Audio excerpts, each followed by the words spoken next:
Good morning, everybody, or afternoon. It is afternoon, according to or morning, according to the official timekeeping system of the United States of America.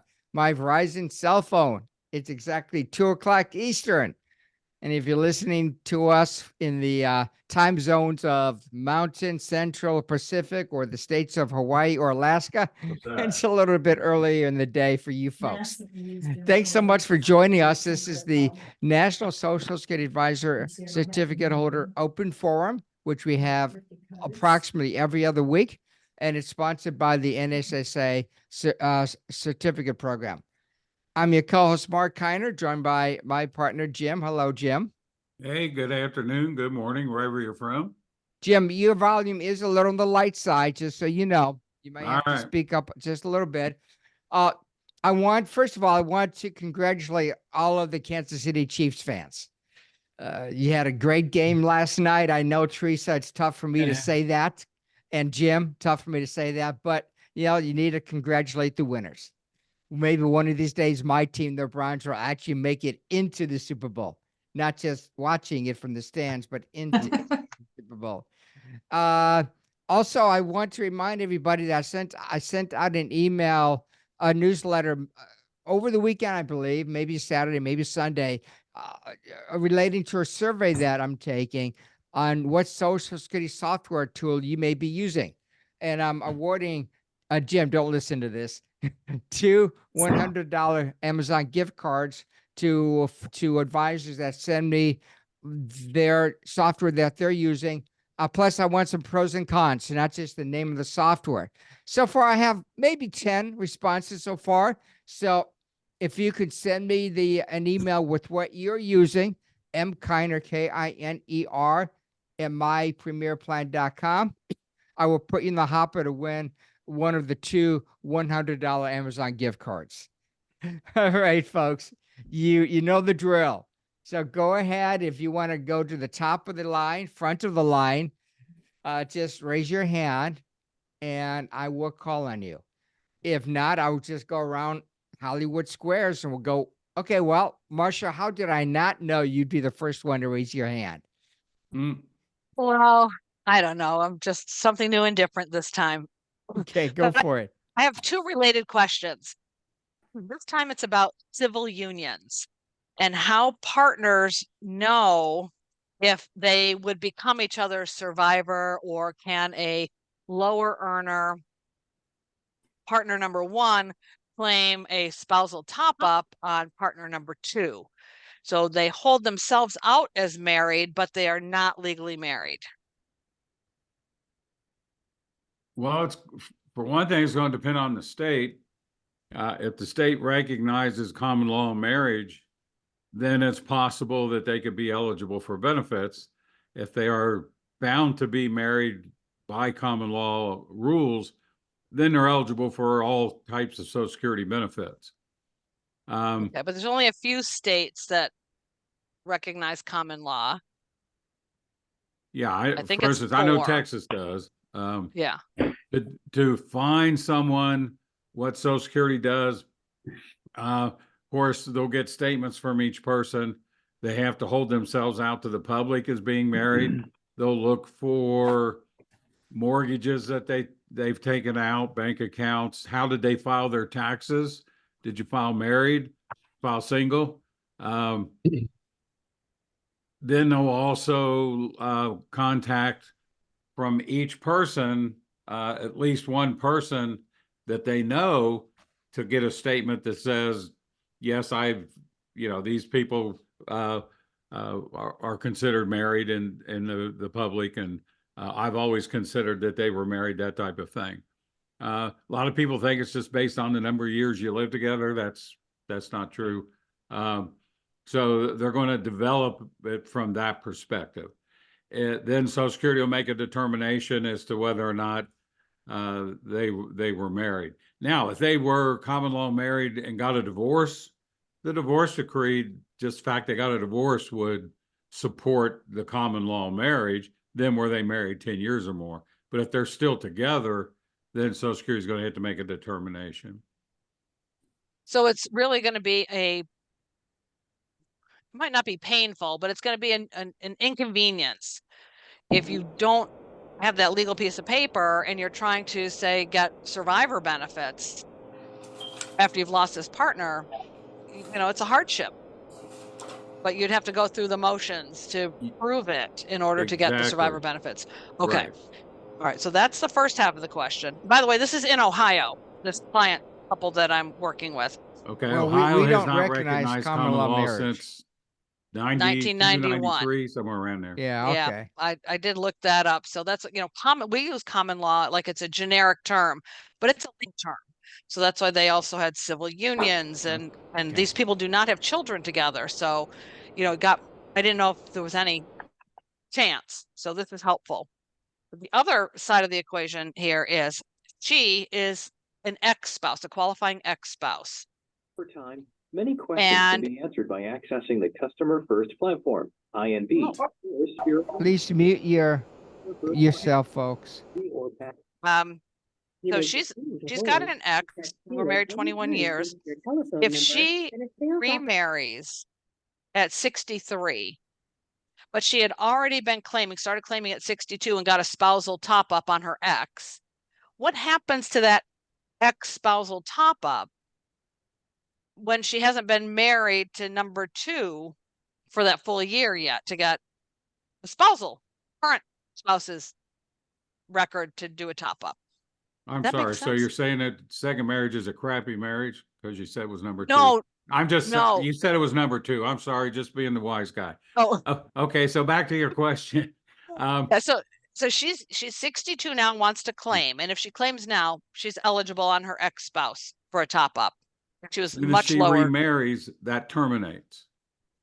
at the month she gets remarried. The month she remarries, it terminates. Now, if the person she marries, if she's eligible immediately, if there would be benefits payable immediately, they'll forego the 12-month rule. And so when the benefit from the ex ends, the benefits from the new spouse can begin. But it How do has, you, go ahead. sorry. Oh, so how do you forego that 12-month rule? Because that's what I was thinking. There's this 12-month gap. Because she's now eligible, I mean, everything but the time frame. She's eligible for off of the new spouse. So her PIA is less than half of his. Yep. And she could draw except for the fact they hadn't been married 12 months. Well, if you're drawing a benefit that terminates because of the marriage, if you're immediately eligible off of the new spouse, you can file off the new spouse. If there's any kind of delay, even 1 month, then she would still have to wait the 12 months. But if she remarried this month in February, January is the last month she'd get off of the ex, but February she could start off of the new spouse. New That's spouse really needs great. to have been needs to be receiving a benefit, Marcia, for that to work. Yeah. Okay. Has to be available immediately. At the Okay. same time. Oh, that's so interesting. Thank you. This is exactly what I needed. I appreciate it. Thank you very much. Sure. Marcia, thank you. Okay, I'm gonna go just around the circle, the squares. We have 52 people here. Nice Oh, turnout. geez. Let's go to Michael Tove. Hi, Michael. What's on your mind today? Everyone's on mute.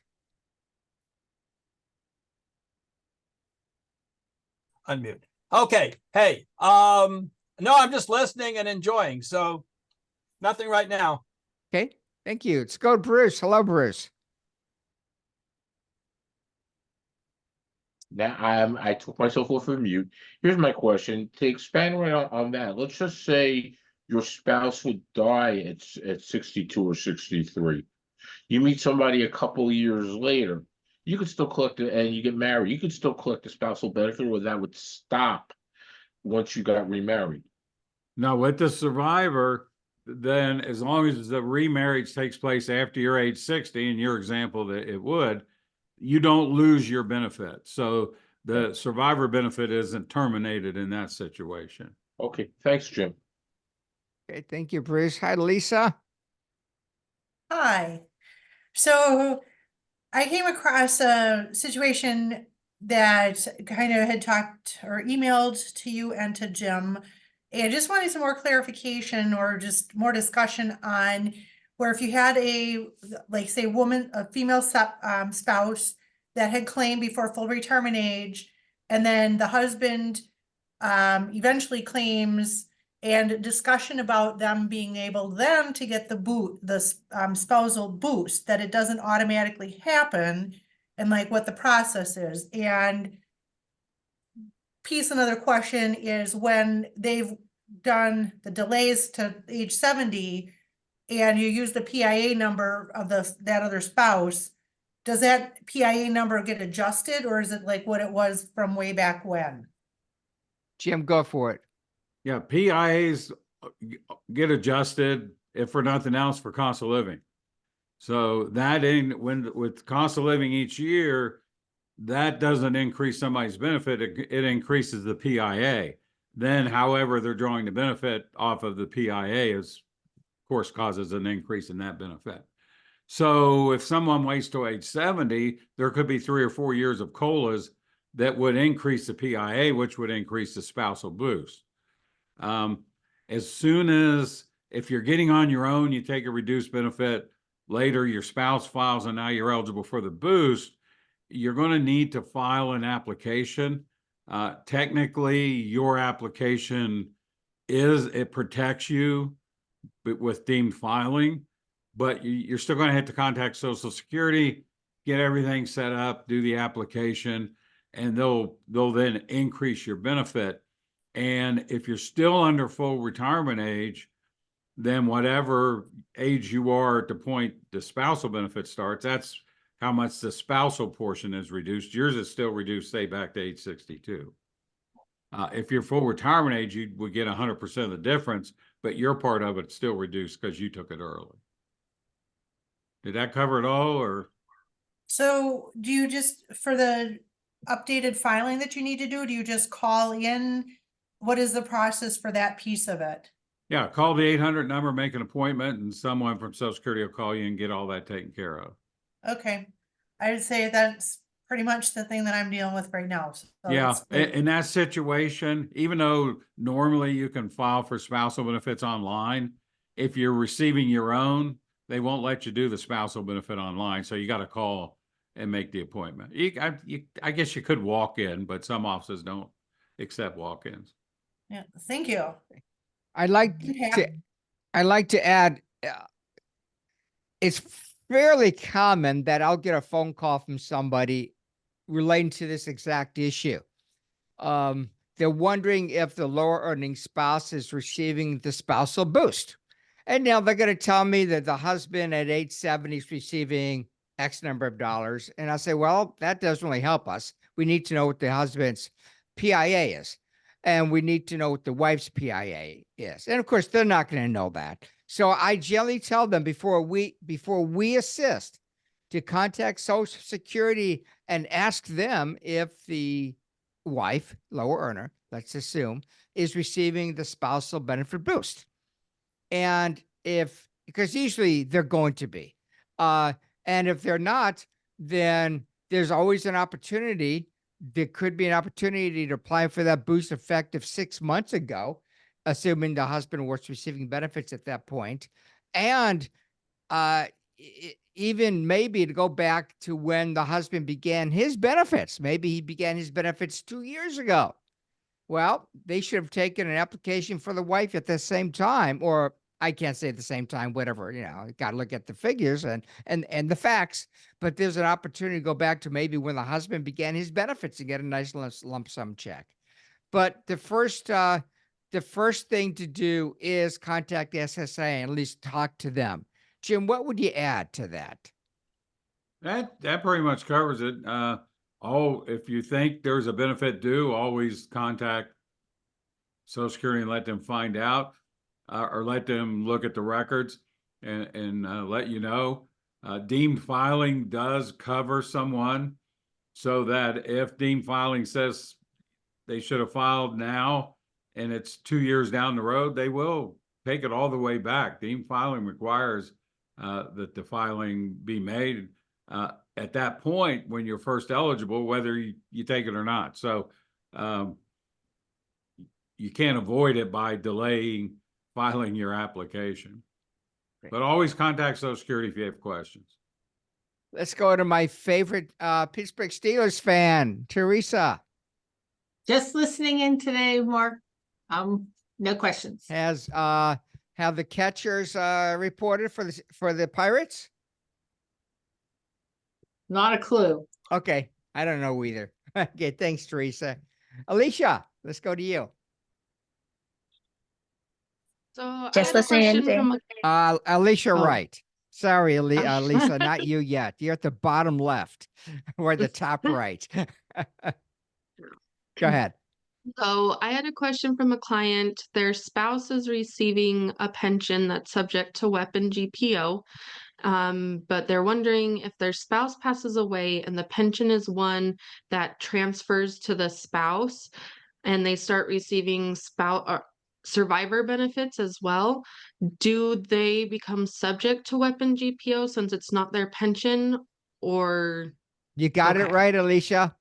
If since the spouse who is now receiving the government pension due to the death of the person that worked for the government, since the spouse that is receiving that never worked for the government, WEP and GPO doesn't apply. Okay, thank you. We get that question all the time, Alicia. I'm going to go down the bottom left. I go to Alisa. Alisa, go for it, Lisa.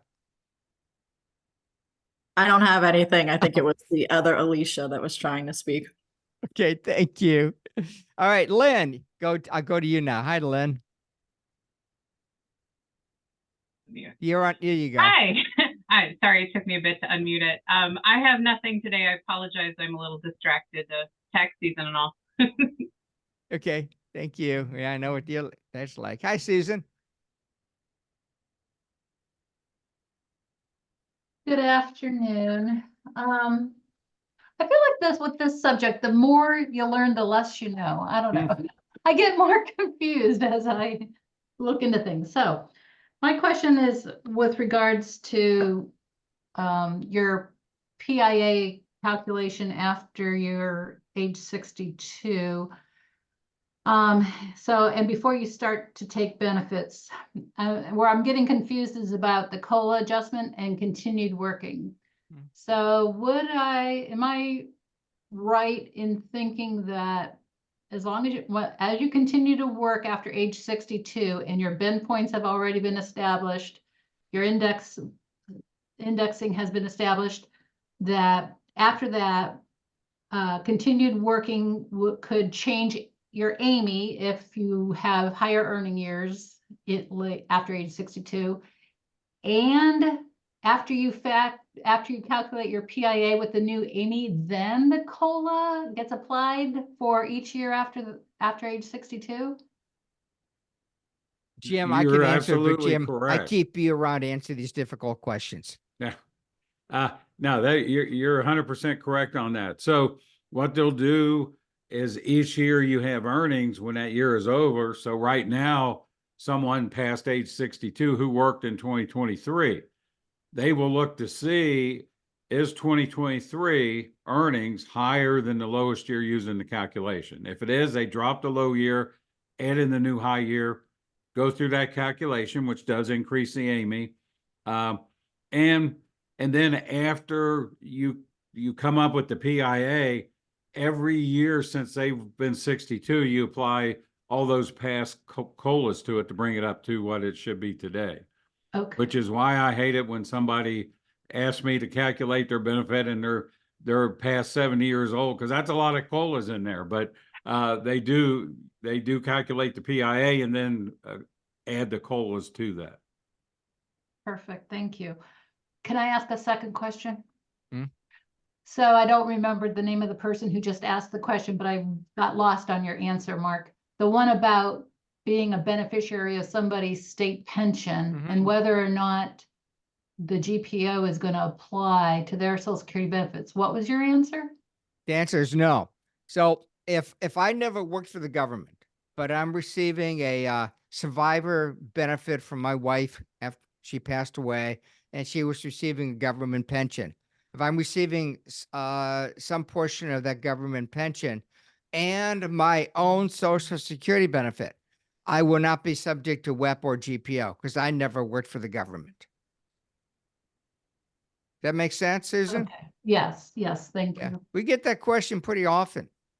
Okay. Hi, Leah, you're up.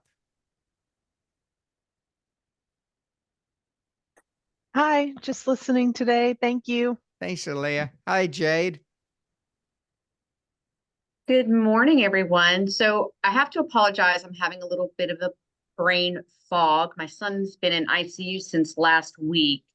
So this may be a redundant question. So Mark, I apologize because I really should know this, but I'm not thinking straight. So I was talking to a client last week who is a state employee since 2003 to the present.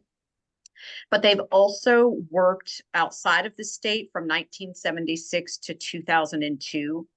So if I'm not mistaken, they would have to use the GPO to determine what they would be receiving. But also, if I remember from my certification training, there's numbers that I'm also supposed to be calculating based on how many years that they had been, being paying into Social Security. I believe, Jade, you're talking about WEP. Okay. This client is eligible for a public employee pension and their own Social Security benefit, correct? Because they have both types of jobs. So it's WEP, WEP. So the WEP versus the GPO. So a state employee would not be considered government. No. That's not how you determine that. No. Okay. If you're eligible for your own Social Security and your own government pension, then that's WEP, windfall elimination. If you're eligible for a government pension and a spousal Social Security benefit, that would be benefit off of a current spouse, an ex-spouse, or a deceased spouse, then GPO applies. It stands for government pension offset, but it also stands for grumpy partner offset. Because what partner's not grumpy when they find out they get nothing off a spouse? So I think that'll be easier to remember. Yeah, grumpy. Yeah.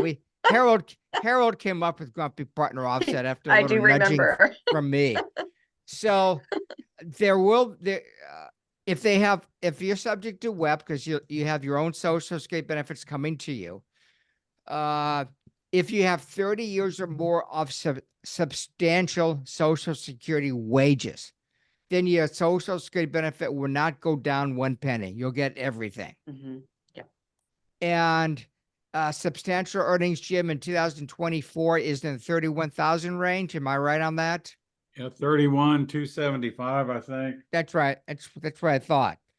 The maximum reduction, if you're subject to WEP, will be, I'm going to have to do a little bit of math here, 1174 times 50%. $587. That's the maximum reduction if you're eligible for your own Social Security benefit. However, there is a government guarantee that your Social Security will not be reduced by more than half of your public employee pension. So if you only worked for the government for 5 years and your public employee pension is $400, the maximum reduction is $200. Okay. All right. I'll work on that. I'm sure I'll have more questions. Okay. Thanks, Jade. Hi, Bob.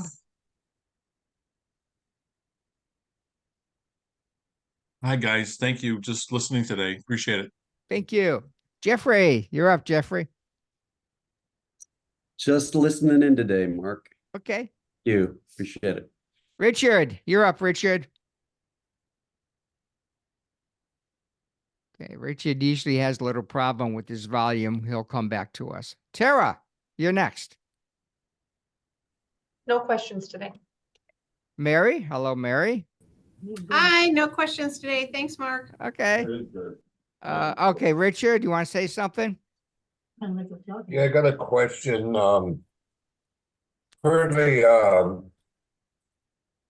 son is getting a combination. He's getting a adult disability 50% from my wife, his mother. But he's getting a small amount of SSI. We talked to Social Security and his annual review. They said that they'd probably be going up the SESI and be the full, you know, it'd be the 50% of the adult. My wife's PA that he'd have. When she passes away, what is the death benefit on the, they had two questions. What is the death benefit? I believe it's 100%, is that correct? Now, death benefit, excuse me, for a child is 75%. So it's 50% if the parent's living, 75% if they're deceased.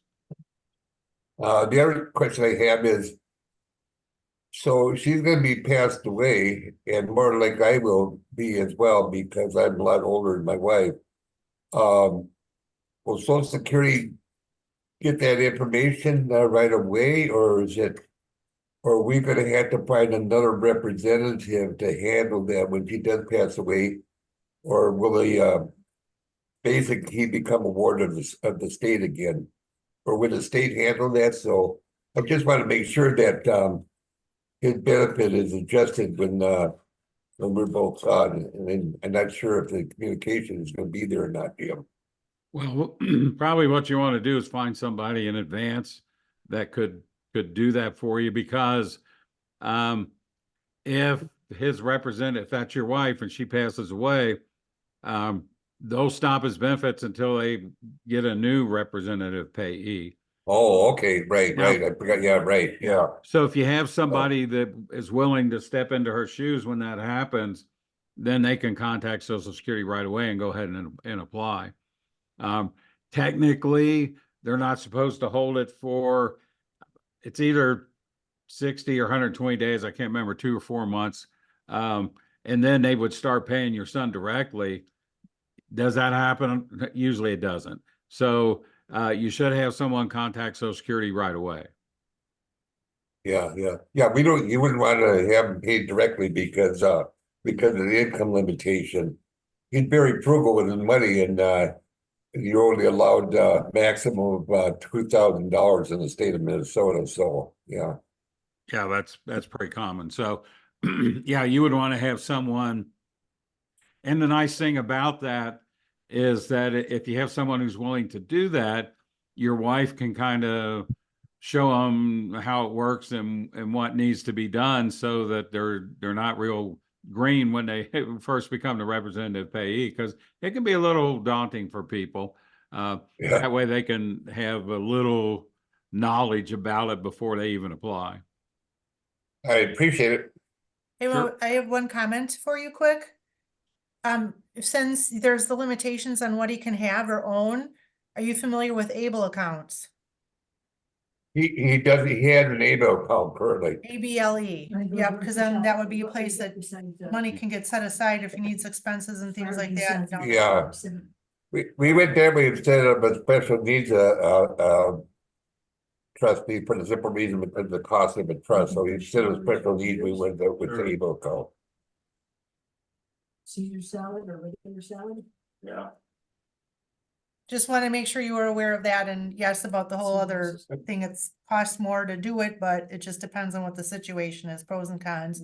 And attorney would be probably the best for guiding on that. I appreciate that. Yeah, thanks, Lisa. Okay, thank you, Lisa. Thank you, Richard. Let's go to whoever Time Wise is. Who's Time Wise? I know. Who are you? Hi guys, this is Sarah in Colorado. Okay. I've got 2 questions. One is about Medicare and one is about Social Security. So I'll start with the Social Security. Just want to verify, I was meeting with a client last week, and she is divorced. She meets all the divorcee benefit parameters, but just want to make sure that she would still pull off of her own record if her benefit is larger than half of his, because that is how that rule works, correct? Yeah, she has to take her own first. And then if she's eligible for an additional amount from his, she can get that, but she can't take his and let hers go. She takes her own first. Okay, all right, just Even wanted to if it's verify that. less, I mean, she's remembering still that. filed on her own and then gets off of his. Okay. And say that she was better off to take the spousal boost off of the divorced spouse of the ex-spouse, if she pulls, you know, at 62, she is still subject to that haircut because she's pulling early. And that is correct, right? That's Yes. still okay. And then there was something else about his, oh, does he need to be pulling for her to get that ex-spousal benefit? If they've been divorced 2 years or longer, no, he just needs to be Okay. 62 or older. Okay. If they've been divorced less than 2 years, then yes, he must be receiving for her to get it. Okay, perfect. Thank you. And then a Medicare, we have a client who is turning 65 this year, and she has a special needs adult child who is, oh gosh, she's probably 35. The 35-year-old special needs adult would also be applying for Medicare at the same time as her 65-year-old parent, correct? Well, you have to be receiving the disability benefits for 2 years before the Medicare kicks in. Okay. So if say your client files at 62 or 63, then that child would be eligible on their work record. And then when 2 years go by, even if she filed at 62, now she's 64, been drawing for 2 years, the child would be eligible for Medicare at that point, even though she's not eligible till 65. Oh, okay, it's two separate. Yeah, they're Time frames, separate from okay. each other. Okay, got it. Perfect.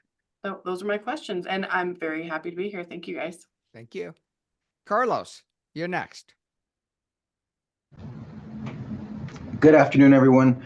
My question is regarding retroactive benefits.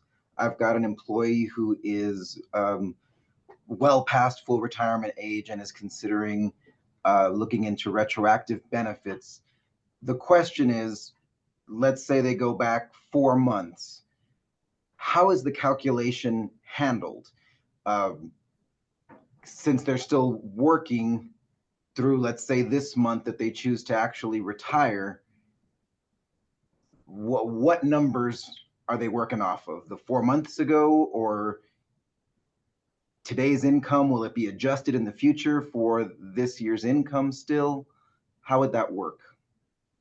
Yeah, if they go back into 2023, when they calculate their benefits, it would be based on wages through 2022.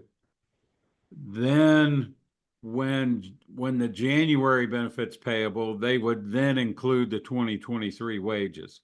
So in the beginning, it's wages through 2022. Then once we get the benefits in this year, it includes last year's 2023. So it'd be like a two-part calculation for them. Okay, and so they'd receive a lump sum with their first payment? The first payment would include all 4 months of the back pay. And the way they would calculate it at this point, the 2 of the months would be calculated with earnings through 2022. The other 2 would be based on earnings calculated through 2023. And then payments going forward would include the higher amount. Okay. And is there anything special they need to do in the application? Though not in the application, I mean, other than they have to select what month they want benefits to begin, and they would pick 4 months ago, that would be fine. To have all of the earnings calculated all at once, they'd need to provide their W-2 form for 2023 so that those month 3 and 4 would include the 2023 wages right away. If they didn't, then the increase really wouldn't be calculated in until about October. And that would be separate from their delayed credits as well. Yeah, what would happen is she files today and doesn't provide a W-2 for last year. Everything's based on earnings through 2022, all 4 months and payments going forward. Then about October, they get around to saying, okay, what did she earn in 2023? Will it increase the benefit? And if it does, they would say, okay, we're going to recalculate the benefit. will pay you the back pay back to January and increase your benefit going forward. So you don't lose money, it just takes a while to get it. But I guess my question is that recalculation is separate from the delayed retirement credits Well, calculation. once they recalculate the PIA, then they would reapply the delayed retirement credits. Whatever percentage they got in delayed retirement credits would be added to the new amount. So you still get them. Okay. That's all. Thank you. Sure. Okay, let's go to Mark. Hello, Mark. You're on, Hey, Mark. here Hey, you go. everybody, just soaking it in, learning. Thank you. Just glad to be here. Okay, thank you. Nancy, hi, Nancy. Hello. You look pretty Uh, relaxed. Yeah, I'm in my bedroom instead of the office, but Okay. and this is my first time here. I'm from California. And I just have kind of, I think, probably a basic question. So if a spousal benefit for someone would be higher than their own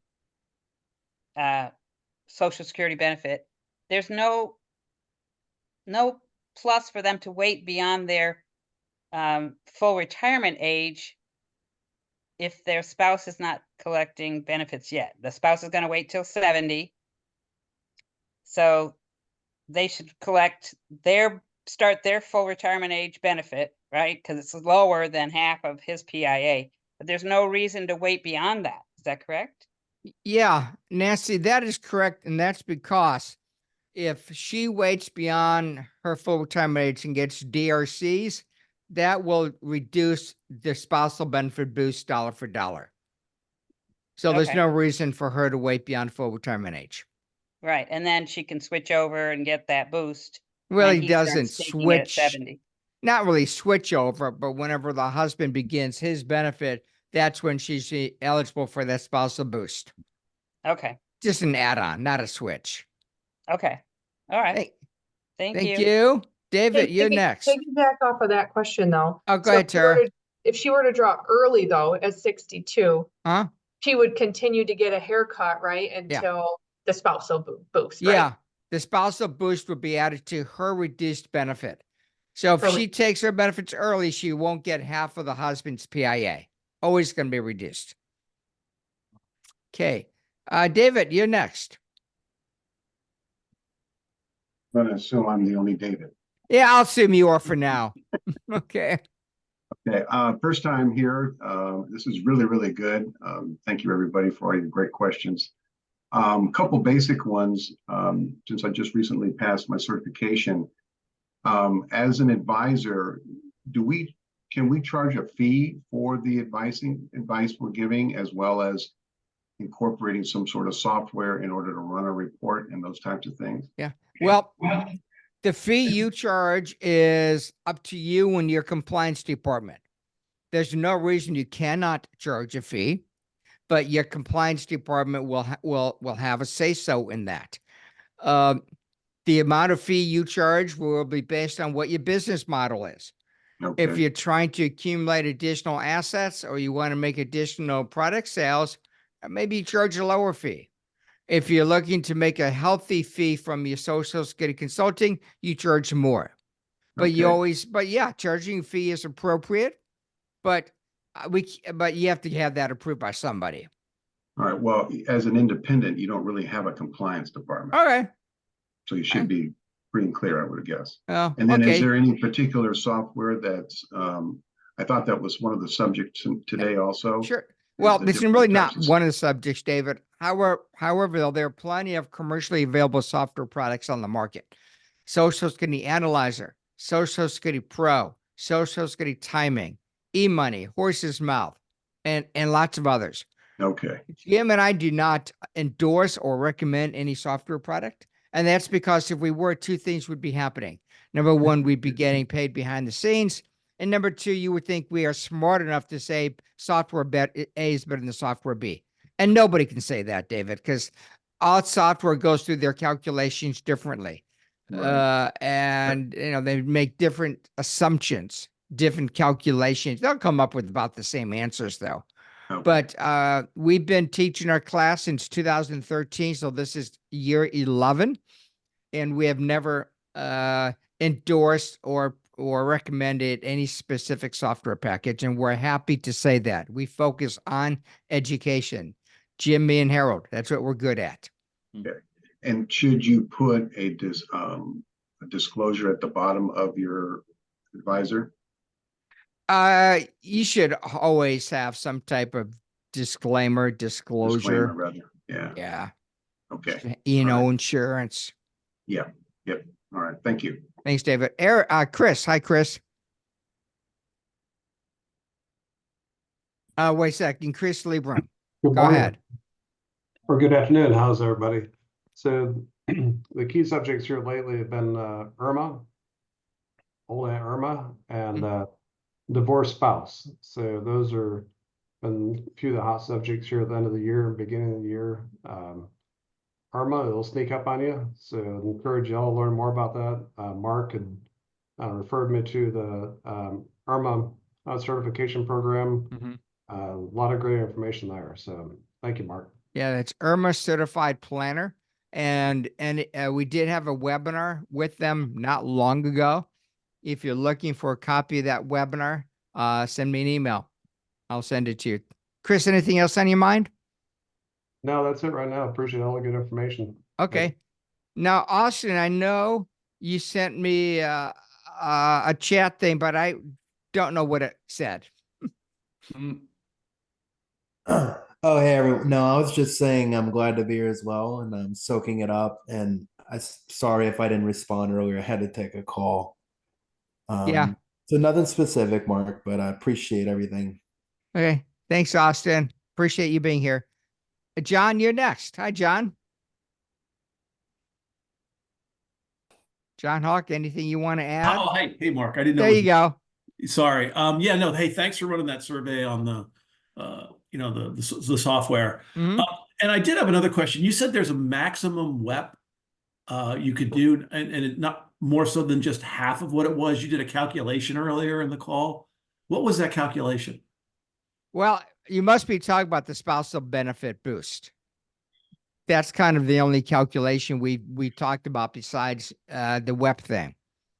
So, Well, yeah, but on the WEP, you said you made a calculation. Okay, yeah, okay, fine. Dollars or something. Yeah, you did. Yeah, it. okay, You so- said, listen, let me write this down, or you said I need to so calculate. the maximum reduction for WEP is 1,194 times 50%. 1,194 is been point number one, so that Yep. equals, I think, 587. Yep. Also, 1/2 of your public employee pension. So your Social Security, John, cannot be reduced by more than half of your public employee pension. So if your public employee pension is $400, the maximum reduction is $200.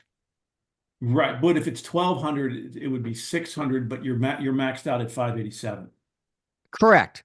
Right. Okay. So I just wanted to get that band. Yeah. So And you've okay, got- got it. Okay. Right, Okay. right. And So if it's you have- 587. So 587 or half. Got it. You got it. Yeah, that's kind of what it All right, is. I just wanted to. Yeah, that's what I wanted to clarify that. Thank you, Mark. Okay, sure. Yeah, Ethan, you're next, Ethan. Yeah, nothing today. Just listening in. Thanks, guys. Thank you. Elka. Hi, Elka. Okay, we'll go to Joyce. Hello, Joyce. Hello, thank you for having these webinars. I appreciate them very much. I'm listening today, listening and learning. Okay. Nathan, you're up. I'm just listening and learning today, but I'm just glad to be here. I will say that I'm going to throw out a comment. I was seeing my car salesman last week, Daniel. and he mentioned that he hadn't signed up for Social Security. He didn't think he needed to, and he was at his 59th day, past his 65th birthday. And so I got him to go into a private room and got him to sign up, because he would have had an issue if he'd have gone past day 60. So I'm just glad we're here doing this. That's all I've got today. Okay. Thanks, Nathan. Appreciate it. Did you buy a car? Jim asked, did you buy a car? Oh, Well, you're you're on still mute. muted. Okay. Well, we'll see me did.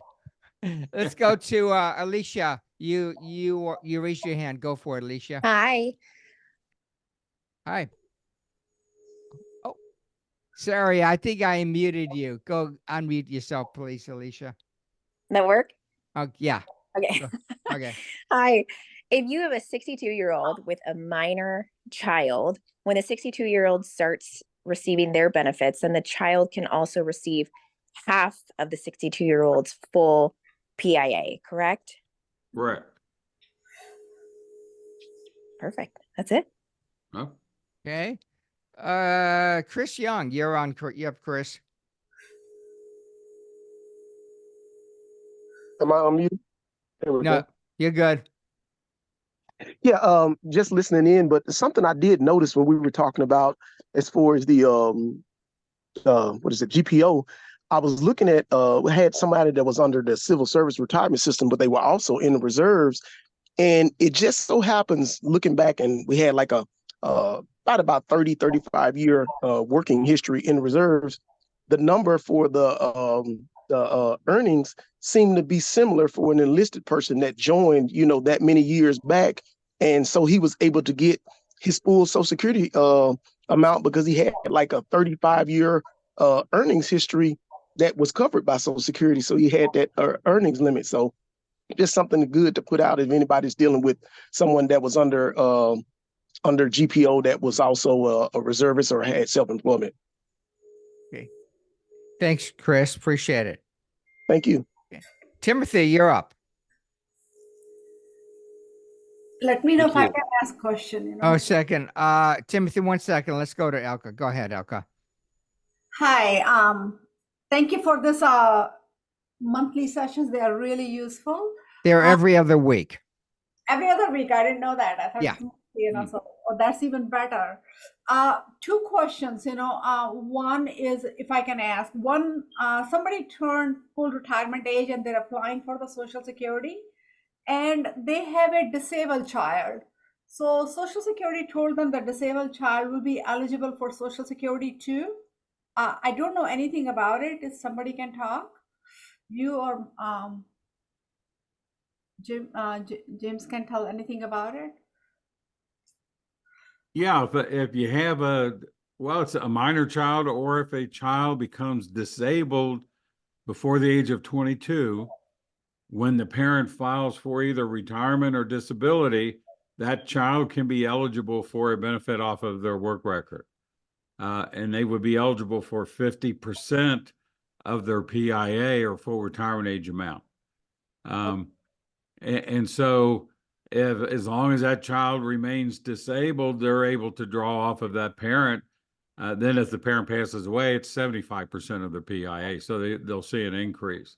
But yeah, they do become eligible. And then after they've been drawing that benefit for 2 years, they're eligible for Medicare.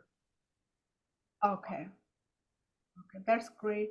And the second question is, the husband passed away and they have 3 children, 2 twins at age 12 and 1 15. So they're receiving $2,000 each child. And spouse is she's 60. So she's interested in it, that when will be the right time for her to apply? Because right now, 3 boys are receiving $6,000. So that's probably a maximum as a survivor. But once a child turns 18, the older one who is 15, would she apply for as a survivor benefit? Yeah, if she applied now, it wouldn't do any good because then they'd split it 4 ways instead of 3, the family maximum. When the one child drops off, then that would be a good point for her to file. Sounds like she still wouldn't be full retirement age, so she will see a reduction for age. Keep in mind that the 2 that are left, they will see an increase when the other child drops off, and so they'll be getting their full amount. if she applies, they'll see a reduction. So the maximum coming in would be 6,000. Who knows what the total would be? We'd have to look at that. But yeah, no reason to apply it at the minimum until the one child drops off. Okay, thank you. Okay, Timothy, go for it. Great, thanks. Quick question, I think. I'm a little confused about CSRS offset. How it's offset, does it get offset in the CSRS retirement or somehow in Social Security? I'm just a little, and then how do you calculate it? I'm not quite sure. Everybody's confused about offset. Okay. Even the people at civil service. They're still subject to WEP and GPO. And it's all, you just have to wait to see what their civil service is going to be, how much of it is off of the civil service, and then WEP will apply and government pension offset will apply. So they have to do the offset calculation first. So it's nothing I can calculate. It really has to be calculated by the OPM then. Yeah, you have unfortunately, you got to get that from OPM first, which can be real painstaking, a tough process to get, but unfortunately, you got to get that first. And it comes off of their CSRS retirement. It doesn't affect Social Security, right? They get the full Social Security, but their CSRS income will be offset, right?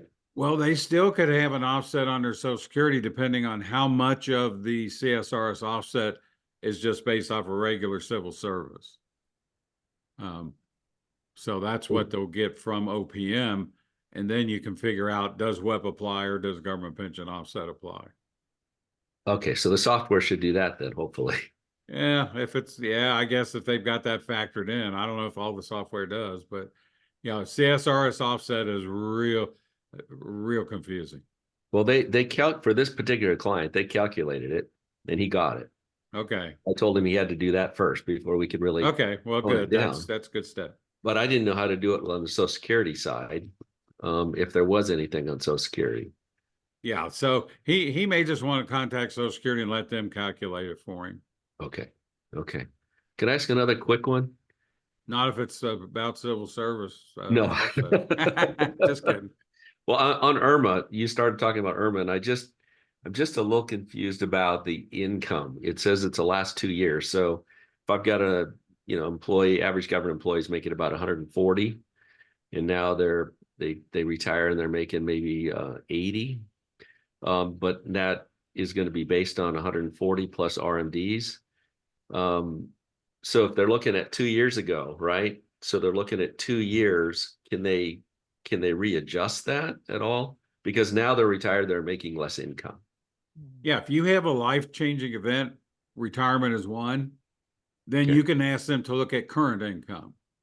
So they'll ask, what do you expect to earn in 2024? And they'll use that for the IRMA calculation, or maybe it doesn't apply at all. So they will use current income. The trick is you have to have that life-changing event. This person does, not everybody does. And so if you don't have it, they still look back to 2022 for this year.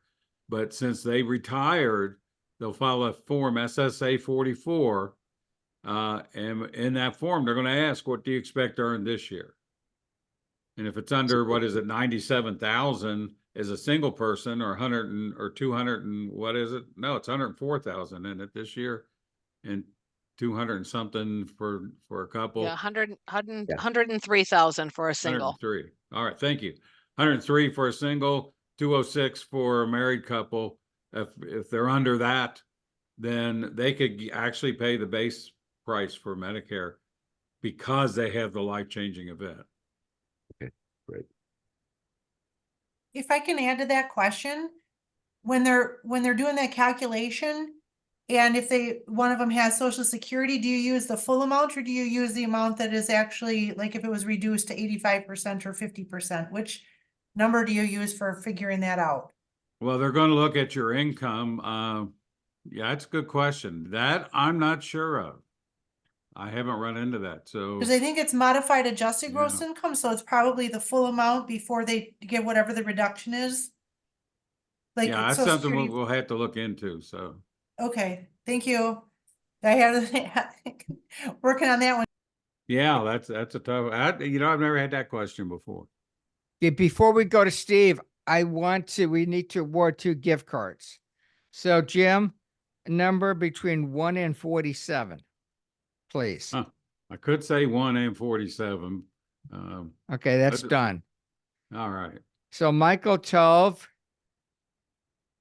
you win a $50 gift card. So send me an email, Michael, please, and I'll send you the gift card. And then 47 must be Bridget. So Bridget, you also win a gift card. So send me an email and I will make sure Aaron sends you a gift card. If you don't send me an email, I'll probably forget. So send me an email, mkiner@mypremierplan.com. Okay. So that is Michael Tove and Bridget Shoemaker. Okay, let's go to Steve Glover. Hi, Steve. Hey, thank you. Just a very quick question because I don't remember. I have a client who's been divorced greater than 2 years, married greater than 10, but she is 67. He is only 60. I cannot remember can she go ahead and claim off of his, even though he hasn't started? No, he has to be age okay. 62. He has to. Okay. But all right, then the next question, if he is 62, if he doesn't start, she has to continue to wait until he finally starts. No, once he No. turns age 62 and she's at least age 62 and they've been divorced for more than 2 years, she can collect off him, even if he's not collecting a benefit. Okay. That's what I could not remember. All right. Thank you very much. Okay. Does anybody else like to go to the front of the line? Because we only have just a few minutes to go. Yes, please. Mark? Yes. Yeah, Richard, I do have one question to ask Jim. I ran into something and I want clarification on it. Because I'm not sure if I'm reading it right or not. It has to do with a self-employed person. On the earned income test, full retirement age, I heard that Social Security, if you're self-employed, Social Security might not consider you being at full retirement age. It'll be before full retirement age. If you spend more than so many hours in the business or something, can you address that, Jim? I'm a little confused on that. Well, In once other you're words- full retirement age, it doesn't matter how much Right, you earn but or how there's many some- hours you work. Yeah, Prior but to there's that, some- though, Go ahead.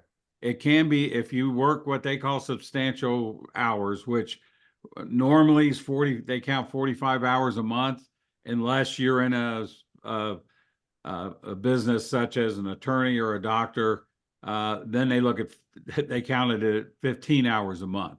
So they can say that if you are over those hours, they can still apply the earnings test to you, but that still goes away at full retirement age. Okay, but when you say full retirement age, in other words, if it's 60, or anybody else, if it's 67, would be 67, or Yeah. if you don't make those hours, if you're doing all those hours, regardless if you're 67 or 69, they'll still consider your pre-retirement age? No, Full retirement age? if you're 67 or older, you're full retirement age. They don't care how many hours you work. Oh, okay. In that case, self-employment does not affect that. Okay. Right. It's just okay. That's Okay. all before full retirement age. Okay, we need to go to our final question. Nathan, you're on. Nathan, you're last for the day. All right, I have a client that is 62 years old, and he owns his own business. He wants to increase his paycheck by 30 or 40 grand in order to increase his Social Security. Could you talk a little bit about the ROI or lack thereof for increasing your earnings for the purpose of increasing your Social Security payout? All right. ROI is usually pretty low. What you should do is use the online calculator at ssa.gov to determine if additional earnings will increase the benefit, and if so, by how much. But usually ROI is really low. Not something we'd recommend paying additional wages and paying those FICA taxes just to get more out of the Social Security system. Jim? Yeah, I agree with that. Keep in mind that those prior year earnings were increased for inflation. Current year earnings are not. And so he may not be replacing as much of a low year as he thinks he is. And so the increase could just be a few dollars. And when you look at what this, if he's self-employed, he's paying 15.3% Social Security tax on that. That sometimes you never recover it. Mm-hmm. Yeah. Okay. I knew it wasn't very good, but I was forgetting. So he'd be better off investing that in something else. Yeah. All right. All right, folks. Thank you so much for being with us today. We'll see you in 2 weeks. I'm not certain if that's on the schedule yet for 2 weeks from now, but I will make sure it gets on the schedule. Take care, everybody. Bye. Bye.